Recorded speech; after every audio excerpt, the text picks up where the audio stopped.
बहुजन मुक्ती पार्टीचे प्रताप पाटील यांनी भरला उमेदवारी अर्ज। उमेदवारी अर्ज भरण्यासाठी हजारोंची उपस्थिती।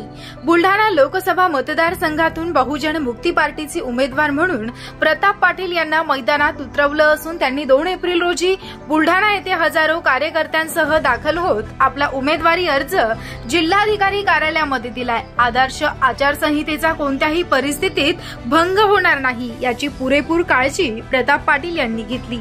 याकरिता जिल्हाधिकारी कार्यालयामध्ये लोकसभा उमेदवार प्रताप पाटील यांच्यासह 4 जणांनी प्रताप पाटील यांचा उमेदवारी अर्ज दाखल केला। यावेळी पोलिसांनी बहुजन मुक्ती पार्टीचे उमेदवार प्रताप पाटील यांच्या उमेदवारी अर्ज दाखल करण्यासाठी रॅली काढण्यास मनाई केली होती।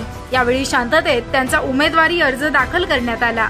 बुलढाणा जिल्ह्यातून मेहकर, शेगाव, जळगाव, जामोद, नांदुरा, खामगाव, बुलढाणा, चिखली येथून हजारो कार्यकर्ते प्रताप पाटील यांच्या उमेदवारी अर्ज भरण्याकरिता उपस्थित होते। न्यूज 24 सातपुडा करिता संपादक सागर समदूर, बुलढाणा।